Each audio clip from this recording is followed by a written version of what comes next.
have you go ahead and raise your right hand. Do you swear or affirm any testimony you're about to give in the matter now pending before the court is the truth, the whole truth, and nothing but the truth, so help you God? I do. All right, now if you can start by introducing yourself, I'm going to have you spell your last name for the court reporter. My name is Daniel Catapano, C-A-T-A-P-A-N-O. And where are you currently employed? The Barrow County Sheriff's Office. How long have you been at Barrow County? This will be my 7th year. Okay. And what's your role there? I'm a patrol deputy and a field training officer.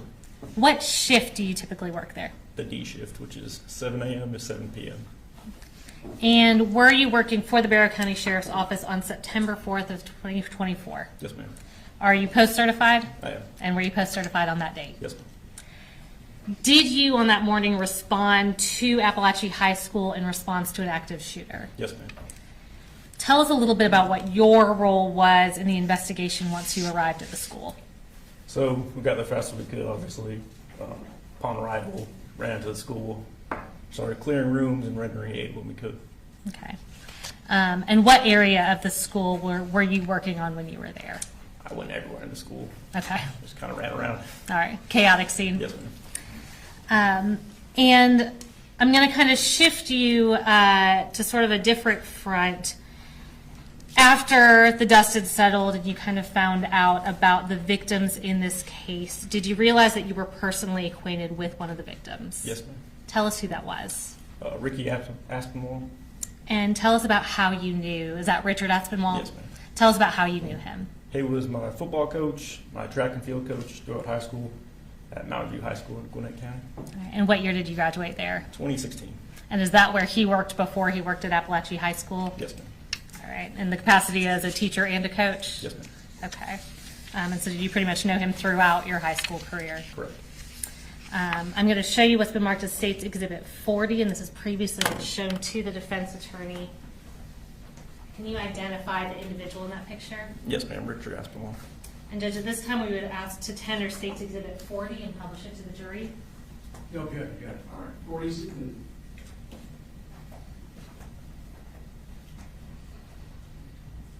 And is the individual in that picture Richard Aspinwall, who you knew as Ricky Aspinwall? Yes, ma'am. No further questions.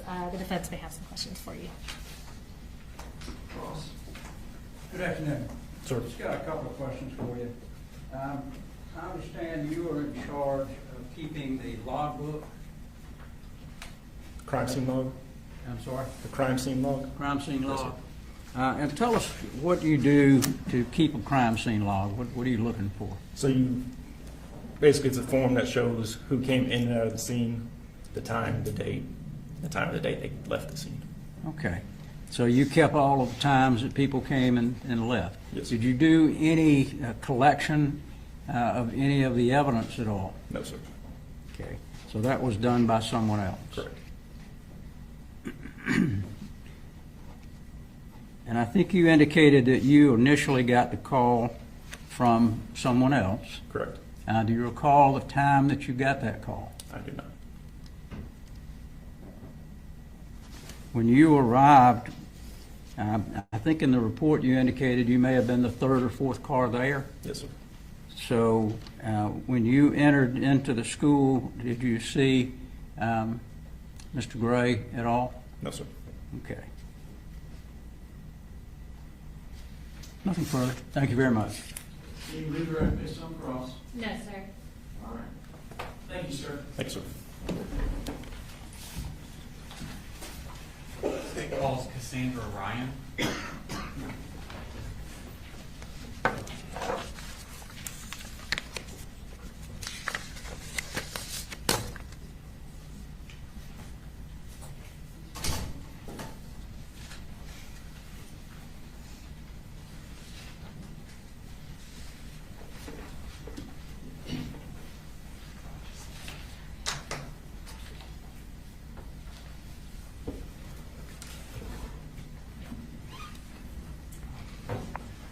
Please raise your right hand, please. Swear the testimony given in the matter now pending before this court be the truth, the whole truth, and nothing but the truth, so help you God. I do. Okay. If you could introduce yourself to the jury, please. My name's Cassandra Ryan, but I go by Cassie. Okay. And Ms. Ryan, what do you do? I'm a teacher at Apalachee High School. Okay. And how long have you been a teacher at Apalachee High School? This is my 4th year there. Okay. Were you a teacher there in September of 2024? Yes. Okay. Now I want to take your attention specifically to that year. What did you have like a specific assignment of what you're supposed to do before school starts? Yes, I had, we call it front loop duty, but basically we're just waving the students in the morning during their drop off. Okay. And is that the bus entrance or the car rider entrance? Car rider. Okay. And then at first period, what do? Do you have a job then? That was my first period planning, and I had a teacher that pushed into my classroom, so I just planned while he taught his class. Okay. There's a map next to you. It's a kind of a partial map. Could you show the jury where, yeah, there should be like a little pointer. This is? Okay. Yeah, that's official. If you could show them what classroom you were in for first period. Okay. Is that the classroom you stayed in throughout the day? Yes. Okay. But you're not teaching this first period class? I'm not. Who is teaching that class? Mr. I can't remember. That's his okay. name. That's okay. So first period, you're not teaching. No. Okay. What about second period? Yes. Okay. What course are you teaching? Algebra 1. Okay. And is it in that same classroom? Yes. Okay. Is there another teacher in the room with you for second period? Yes, Coach Edwards. Okay. And why is Coach Edwards also in the class with you for that class? It's a co-taught classroom, so there's one teacher in there that is the math certified teacher, that would be me, and then there is a special education certified teacher in the classroom because the roster has a significant amount of students that have specific learning disabilities that can range. Okay. So Mr. Edwards would help those students out while you're teaching the entire class? Yeah, he's in there to support them through the learning, mainly during like independent work. Okay, thank you. So you showed the class that you have. Who's in the class next to you? To the left or right? To as you're facing out of your door to your left. Miss Greer. Okay. And do you know Miss Greer? I do. Okay. How do you know her? We started teaching together and we became friends as well. Okay. Now, I want to take your attention to September 4th of that day.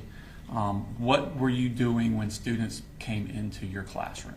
I was standing at the front of the door because we had a new seating arrangement. We do that when we change units, and so we were going into Unit 2, so we change up the seating arrangements for the students. So the kids have assigned seating? They do. Okay. And on that particular morning, you had changed the assigned seating? Correct. Okay. And how do you record this? I made like a chart in Canva of the layout of my classroom, and all of my desks were numbered. And then I use the roster of my students and I list the seat number on that roster of each student. Okay. I'm going to show you a Smart State Exhibit number 67. Ask you to recognize what this is. That's the roster that I used for various things, but there was the seating numbers on this as well. Okay. So are you using that to check when they come in and also telling them where to sit? Yes. Okay. I'm going to show you. Again, does that accurately reflect the seating chart you had that day? Yes. This time I attended State Exhibit number 67 in evidence. No objection. 67 is admitted. I'm going to show you Smart State Exhibit number 37. Published 67.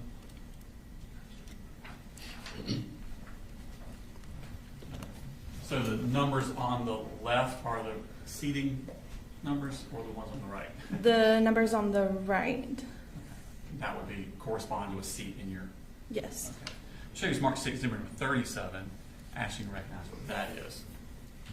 This is a roster of my classroom. Okay. And were those the kids that were present in your classroom that day? September 4th, 2024.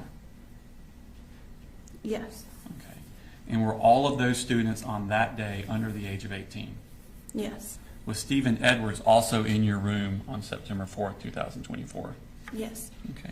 Your Honor, tender State Exhibit number 37 into evidence this time. No objection. 37 is admitted. Okay. Now I'm going to show you what's marked as State Exhibit number 38.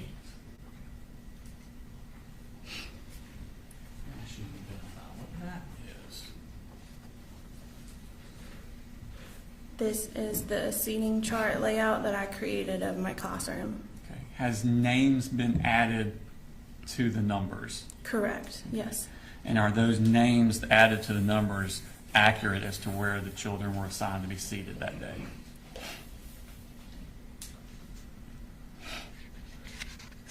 Yes. Okay. Your Honor, I tender State Exhibit number 38 into evidence. No objection.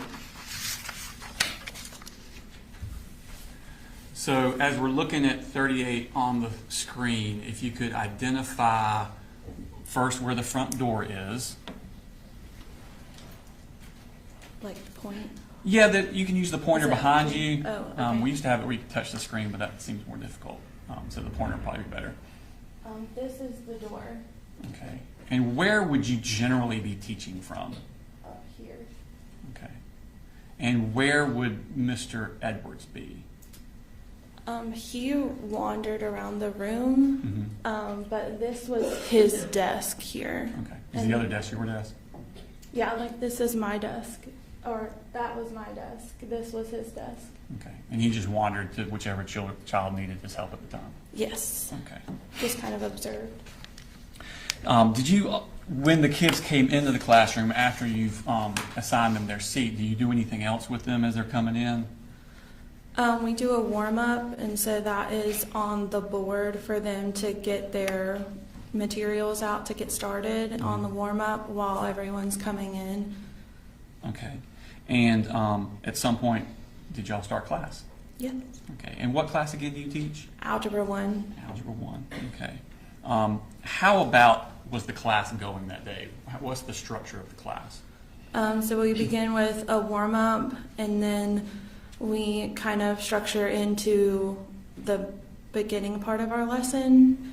And I set timers on the board for students to be able to know like how much time they have for each specific part of our lesson. And then we would do about a 30-minute lesson and then go into like an independent practice time. What's independent practice time? Where they work on problems on their own. But this particular day, it was structured slightly different. So they had like 10-minute intervals where we were working through kind of difficult problems. The beginning of a unit is always typically the hardest because it's the first time they're seeing the material. And so the goal was to work through like chunking pieces of the material. And when they're doing this individually? No, they're able, so the reason why the groups are together is they're able to work with the people around them. Okay. What are you doing while they're working on these things? Typically when they're independently working, I'm circling the room just to kind of see where they're at, maintain behaviors, making sure they're staying on task, and helping any students that need help. And is Mr. Edwards doing basically the same thing? Yes. Okay. Tell me about restroom breaks. Okay. How does that work? So you can see next to the door, there's a thing that says sign out. Okay. In the bottom left corner? Yes. That is where there was a chart where the students sign in and out to go to the restroom. But after the warm-up, students are able to ask to go. And typically Mr. Edwards would be the one, addressing who was going to the restroom. And they knew what order they were in. So once that person came back. I was about to say, is there only one at a time out of the class? Correct. And so they have to sign their name, where they were going, and the time that they left. And there was a pass that they would take when they left the room. Okay. Is there any sort of procedure about what to do with the door? When they left the room, typically the goal is to have them shut the door. So at Apalachee, we have a shut door policy. So, and a lock door. So when we open our doors in the morning, we're careful not to twist it to where it's able to be like opened from the outside. Okay. So when they came back, how would they get back in? Someone would have to let them back into the room. Okay. Now, at some point during that morning class at September 4th, did something happen that was out of the ordinary? Yes. Tell me what you first noticed. At 10:30ish. Sure. Okay. So I had just started, one of the timers had gone off. I don't quite remember where we were in the lesson. But I remember like hearing a loud like hit or something, and looking over. And Looking over where? toward the door. Is that where the sound came from? Yes. Okay. What did you see? I don't recall exactly what I saw, but I knew that I saw something that made me jump to the floor. So it was something disturbing. What? Was it something disturbing that you saw? Yes. Was it a person that you saw? Yes. Okay. What about this person was disturbing to you? He was holding a weapon. Okay. Do you remember what this person looked like? I don't. I'm sure you're not a gun aficionado, maybe you are, but can you describe the weapon you're referring to? It just was a long gun. The only thing I remember about the person is that he had like unnatural bleached hair. Okay. But that's all I could see. Had you ever seen this person before? No. Okay. When you hit the floor, first off, on the thing about where were you on that chart? I was at the board in between this first L. So kind of in the middle of that L? I was speaking to Tyler at seat 21. Okay. And did you dive somewhere, or did you just drop to the floor where you were? I dropped to the floor where I was, and I remember being faced towards the door and coming up in front of a bunch of book bags. Okay. And what happened at that point?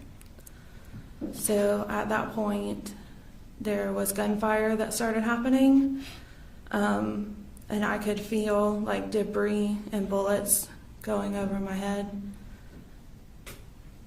What was happening inside the room? Inside the room, What were the other students doing? the students began to duck down. A lot of desks were moving around.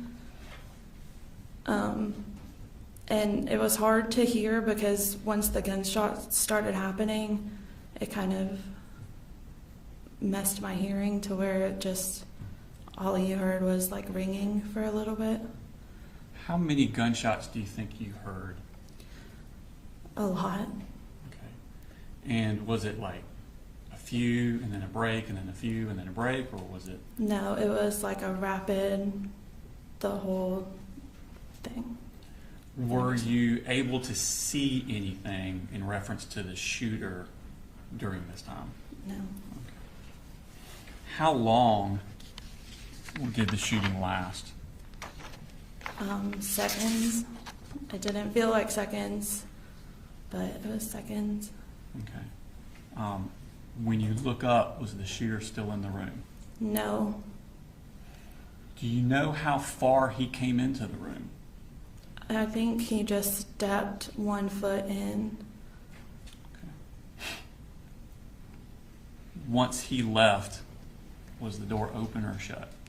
Once he left, I remember starting to get up, and I saw the door closing, and Ronaldo was throwing chairs toward the door.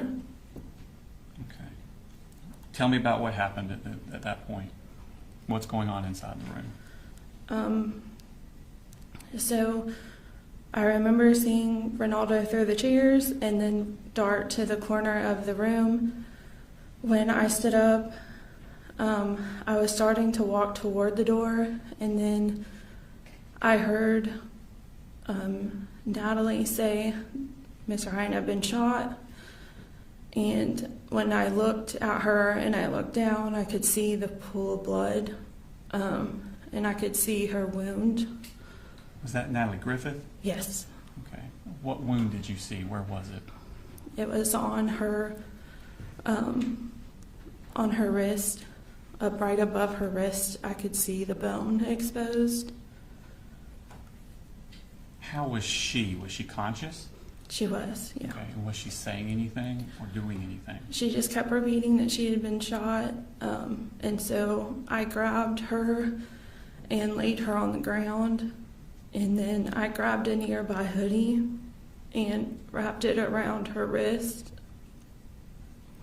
to try to help the bleeding. And then I heard Melanie say that she had also been shot. Is that Melanie Delira Castaneda? Correct. Okay. Am I pronouncing that name right? Is it Delira? I think it's Castaneda. Okay. And did you see her wounds? I could see that she had been shot through the shoulder, and I saw the blood there, but I couldn't see the actual flesh of the wound. Okay. And how was she?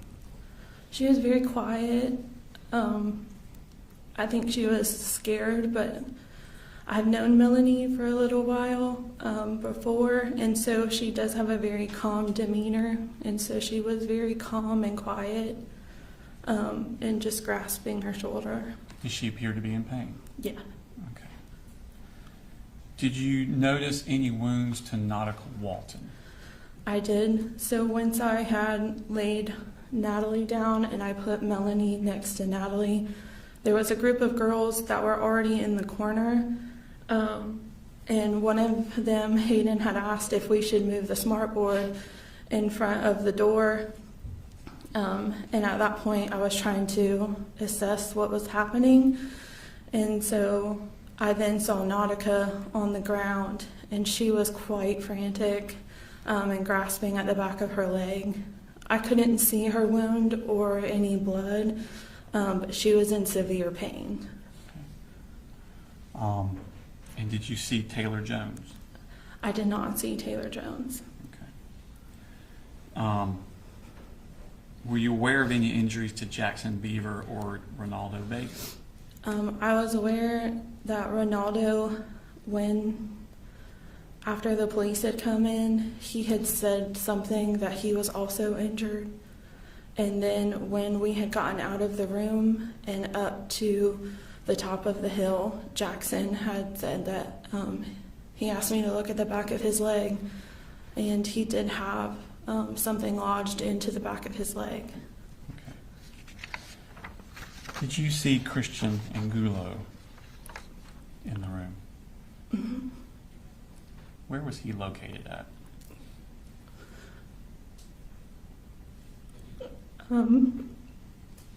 He was in front of the door.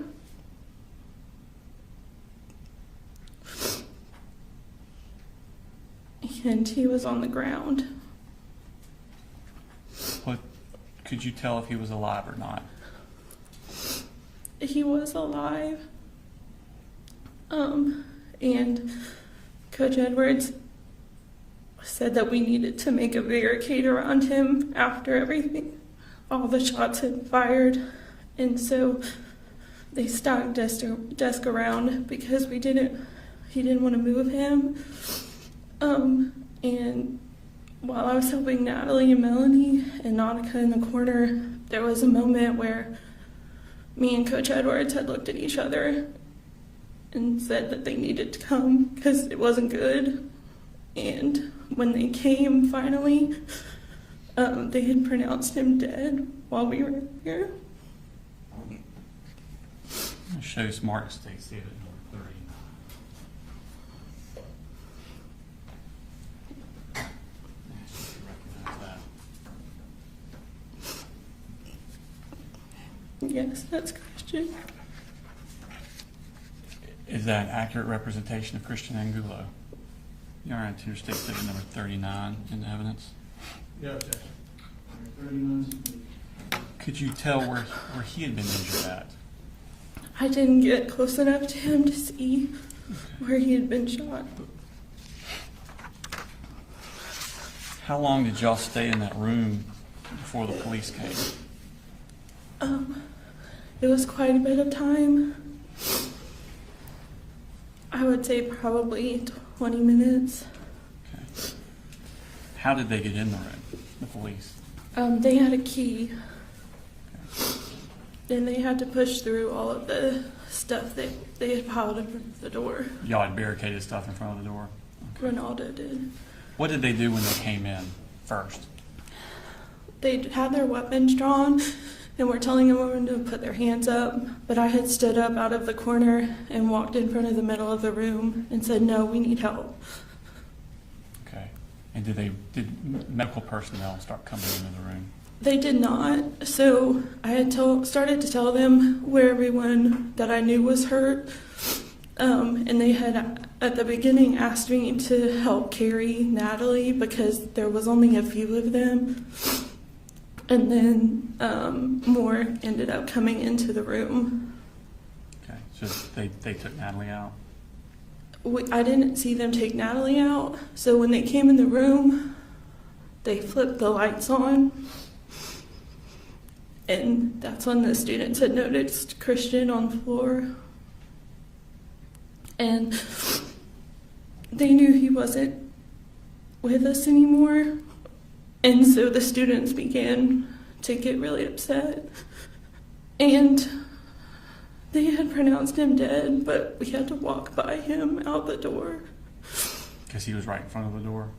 Yeah, and Martin started holding Brittany's face and telling her she could do it. And I had to grab Hayden and tell her that it was going to be okay, just to get them out the door. Where were they going? They were exiting us up towards the right, up the top of the hill after you leave J Hall. Okay. Did you stay at the top of the hill very long? No, or I don't know. We were the first ones up on the top of the hill. So y'all were like the first students evacuated? Mm-hmm. Okay. Did other students start coming out from other classrooms? They did. Okay. Did y'all stay on the hill or did they move you somewhere else? They started ushering us towards the football field. Okay. And what happened when you got to the football field? I started ushering students to the football field and waving my hands. And I came across two students that I had taught before. And they came up and hugged me. And they said, Miss Ryan, why do you have blood on your hands? And that's when I noticed that I had blood on my hands. And so, I just hid my hands because I didn't know where to go wash them yet. And we got up to the top of the hill. And I can't really remember what they were wanting us to do, but we just got all the students to the middle of the football field. At some point, did you realize that one of your students was missing? Yes, a student approached me and asked me where Mason was. That they had looked online and saw that he was in my classroom. And so I began helping them look for him. And at one point I came across Miss Schumerhorn. Mason's mother? Yes. Okay. And we began looking for Mason, and Miss Lee, which was his advisor, came and helped start looking for him. And we were thinking that maybe he heard what happened and had ran. Why did you think that? Because he had done that before. Not in high school, but in his earlier education. Does he have a learning disability? He does. Okay. How long did y'all look for Mason? Hours. It shows Mark State City number 68.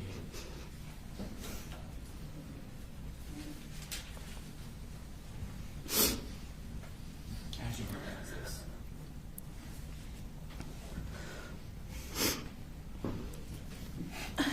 That's my sign in and out sheet. Is that the piece of paper you said was on the board where kids would sign out to the bathroom? Mm-hmm. Who was the last? Does it accurately reflect the sign-out sheets you had in your room that day? It does. You are in Tender State Civic number 68 in evidence. No objection. All right, 68. And who signed out last? Mason. Thank you.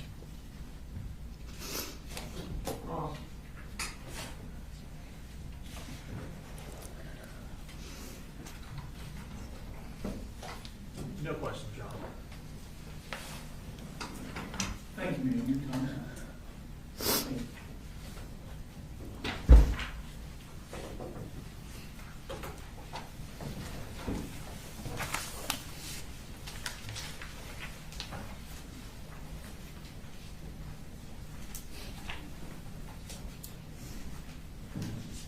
Folks, do you know why the other monkey's there? You said what? Do you know why that's there? Yes, when they get up and point to the board. All right, state calls next witness. State calls Jacqueline Garcia.